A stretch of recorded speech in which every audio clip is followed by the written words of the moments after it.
Halloween, everybody! Last year we covered the creepy Barrow Wights for Halloween, and this year we have looked at both some of the creepier things of Middle-earth, and now let us also have a look at the Orcs. Hello and welcome to the Broken Sword. Today we are looking at the origins of the Orcs. Build me an army worthy of Mordor.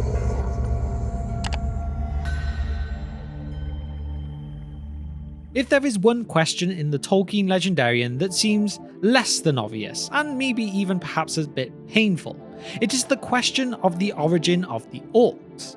If we rewind time to many years ago, we learn that the Silmarillion was once captured within a framing device, wherein the story was being told by the Elves to a human, Ælfwein. Ælfwein being an Anglo-Saxon man living in the 10th century in Britain who somehow ended up on Eresia after taking directions from a mysterious old man. This framing device was a way Tolkien planned to introduce the lore of the Elves in a way that made it possible for the Lord of the Rings and the Legendarium to represent an earlier, pre-Christian stage of our world, all as a story within a story, or a framing device. So, you see, in the early days this was how he answered the question, where does all the lore of the Eldar come from? In the beginning, the Silmarillion was a bunch of lore collected by the Elves on their history, but with the removal of the frame it became more scriptural, which the published Silmarillion maintains. That is, the voice of authoritative writing. The transmission was of Rúmil, one of the more knowledgeable lore masters of the Noldor. This is the revised preamble. Here begins the annals of a man. Rúmil made them in the Eldar days, and they were held in memory by the exiles. Those parts which we learned and remembered were thus set down in Númenor before the shadow fell upon it.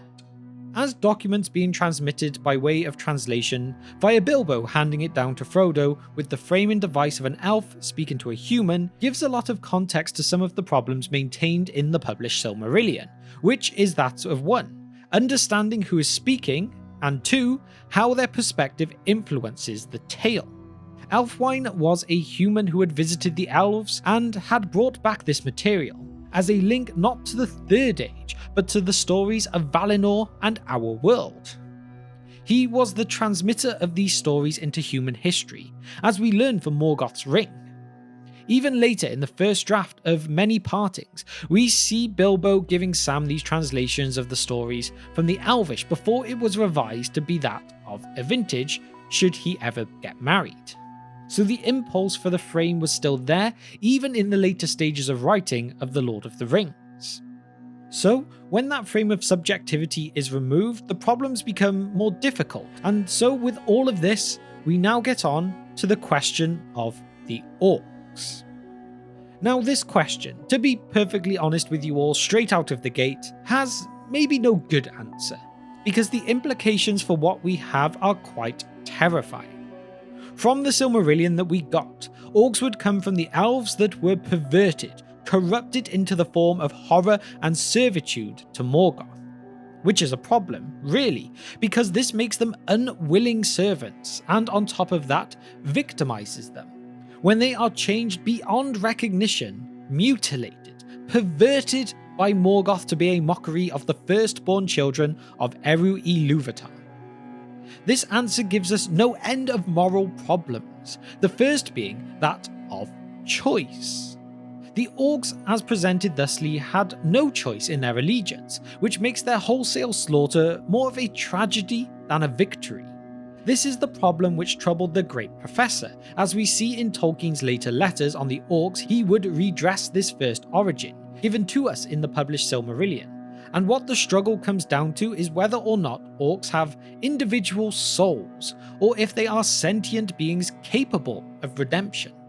This was really important to the Professor, and a question that gave him no end of trouble.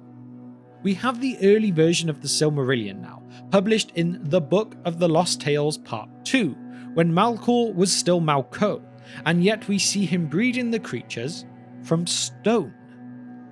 For all that the race were bred by Malko of the subterranean heats and slime. Their hearts were of granite and their bodies deformed. Foul their faces which smiled not, but their laugh that of the clash of metal, and to nothing were they more fain than to aid in the basest of the purposes of Malco. While this is less perverse, perhaps, than them being the perversion of the race of the Elves, and thus unwitting slaves of the Dark Lord, Professor Tolkien wasn't happy with this origin story either, though his revisions still placed their creations in the designs of Malcor. But of those unhappy ones who were ensnared by Malcor, little is known of a certainty. For who of those living has descended into the pits of Utumno, or has explored the darkness of the councils of Malcor? Yet this is held true by the wise of Eresia, that all those of the Quendi who came into the hands of Malcor ere Utumno was broken were put there in prison, and by slow arts of cruelty were corrupted and enslaved. And thus did Malcor breed the hideous race of the Orcs in envy and mockery of the Elves, of whom they were afterwards the bitterest foes. For the Orcs had life and multiplied after the manner of the children of Ilúvatar, and naught that had life of its own, nor the semblance of life, could ever Malcor make since his rebellion in the Ainulindale before the beginning, so says the wise. And deep in the dark hearts the Orcs loathed the master whom they served in fear, the maker only of their misery. This, it may be, was the vilest deed of Malcor, and the most hateful of Ilúvatar. Despite this wrangling and questioning of the origins, it is more about the power of creation, and whether or not Malcor could truly create a lifeform with a soul. In 1954, Tolkien wrote a letter which stated that Orcs were fundamentally a race of rational incarnate creatures, though horribly corrupted, if no more so than many men to be met today. Later in that same letter too, he quotes his own story of the Lord of the Rings, saying, "Suffering and experience, and possibly the ring itself, gave Frodo more insight, and you will read in chapter 1 of book 6 the words to Sam, 'The shadow that bred them can only mock. It cannot make real new things of its own.' I don't think it gave life to Orcs, it only ruined them and twisted them." In the legends of the Elder Days, it is suggested that the Diabolus subjugated and corrupted some of the earliest elves before they had ever heard of the gods, let alone of God. A lot of this philosophical wrangling comes down to Tolkien's own wishes when he came to rewriting the Silmarillion after the publication of The Lord of the Rings, which he intended to have published as one long saga of the jewels and the ring. The problem was he had no publishers willing to take this massive project on, and the long letter we get that explained the Silmarillion's connection to the Lord of the Rings is really a pitch letter to a potential publisher after Tolkien had walked away from his original one when they refused to publish the books in conjunction with one another.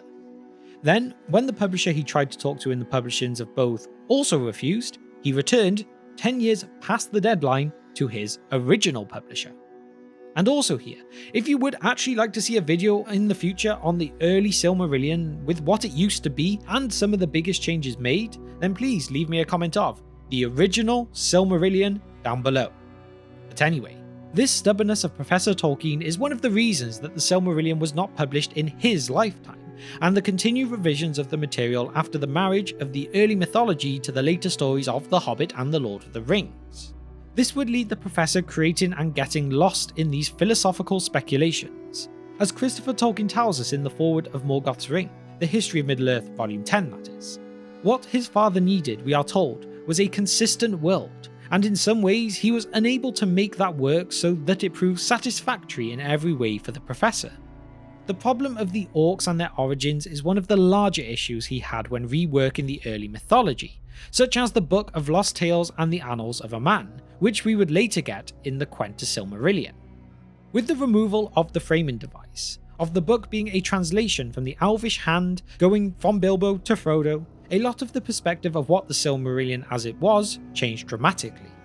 Later in life, Christopher Tolkien would admit to making some mistakes in his wholesale removal of the framing device, which would give some when it comes to the inconsistencies. As a translation from earlier documents, inconsistencies are bound to crop up, but as a document that is authoritative and in the mode of scripture, It is all the more condemning when it speaks on the Orcs as being corrupted elves snatched from their land of awakening in Cuivierne. So, the origins remained in flux, evolving from the creation by Melkor from stone, from elves in the published The Silmarillion, though in his later life and towards his death, we got different answers still, this time looking at Morgoth's ring again. But even before this wickedness of Morgoth was suspected, the wise in the Elder Days taught always that the Orcs were not made by Melkor, and therefore were not in their origin evil. They might have become irredeemable, at least by elves and men, but they remained within the law. Here he could be referring to the law as the later document of the laws and customs of the Eldar. Tolkien thought deeply and painstakingly about the philosophical precepts his book presented. Later, Melkor would go on to further corrupt other creatures, and even Sauron as well. The trolls, Treebeard tells us, were mockeries of the Ents, and Sauron's breeding would produce the black Orcs, which could withstand the sunlight, unlike the others bred by Morgoth in Angband. It really does hint there was more to corrupting things than just the creation of Orcs. So there we have it, a look into the ideas of where the Orcs first came from.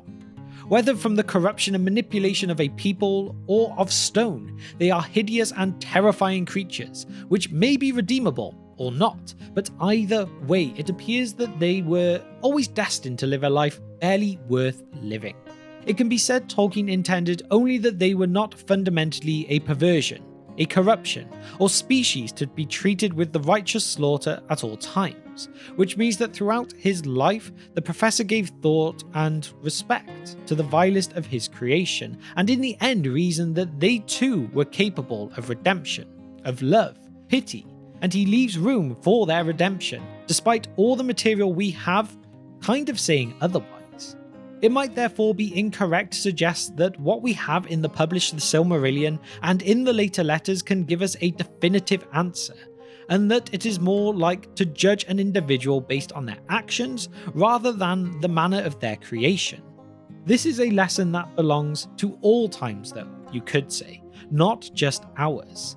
That the worst amongst us can find redemption, and that this may be the last, yet the greatest lesson taught to us by the late Professor J.R.R. Tolkien.